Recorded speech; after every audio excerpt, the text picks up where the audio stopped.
ఒక పెద్ద అటవితో చుట్టుముట్టిన గ్రామంలో హైందవి, మానవి అనే ఇద్దరు అక్కాచెల్లెమ్మలు ఉండేవారు.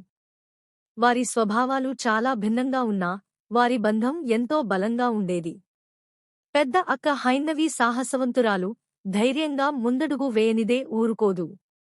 అయితే మానవి ప్రశాంతంగా, జాగ్రత్తగా, తన తెలివితో సమస్యలను పరిష్కరించేది. ఒకరోజు వారు తమ ఇంటి అటిక్ను శుభ్రం చేస్తూ ఒక పాత మాయా పూసను కనుగొన్నారు. ఆ పూస ప్రకాశిస్తూ గోడమీద ఒక మ్యాప్ను ప్రొజెక్ట్ చేసింది. ఆ మ్యాప్ అడవిలోని ఒక రహస్య ప్రదేశాన్ని చూపించింది. ఇది జీవితాంతం గుర్తుండిపోయే సాహసయాత్ర కావచ్చు అని హైందవి ఆనందంగా అంది. కాని మానవి కొంచెం వెనుకంజ వేసింది. జాగ్రత్తగా ఉండాలి. ఈ అడవి పెద్దది, ప్రమాదకరమైనదిగా ఉంటుంది అంది. హైందవి ఉత్సాహంగా మారి చివరికి మానవి కూడా అంగీకరించింది. కొన్ని వస్తువులతో అక్కాచెల్లెమ్మలు అడవిలోకి ప్రయాణం ప్రారంభించారు.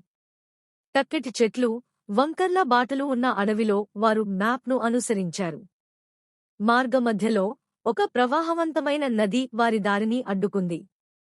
హైందవి తన చాకచక్యంతో దాన్ని దాటడానికి సహాయపడింది. కొంత దూరం వెళ్తే పెద్ద గడ్డివాటి పొదలతో నిండి ఉన్న ఒక మేజ్లో చిక్కుకున్నారు.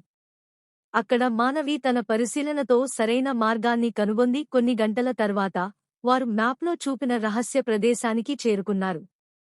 అక్కడ మధ్యలో ఒక పెద్ద రాతి పీఠం, దానిమీద పురాతన శాసనం కనిపించింది. మానవి ఆ శాసనాన్ని చదవగా మాయా పూస పీఠం పైకి ఎగిరి ఒక చిన్న మాయా గోళంగా మారింది. ఆ గోళం మృదువుగా మాట్లాడింది. ఒకరినొకరు సహకరించే బంధం నిజమైన మాయ. ధైర్యం, జ్ఞానం కలిసినప్పుడు గొప్ప విజయాలు సాధించవచ్చు. అక్కాచెల్లెమ్మలు ఒకరినొకరు చూసుకుని చిరునవ్వులు చిందించారు.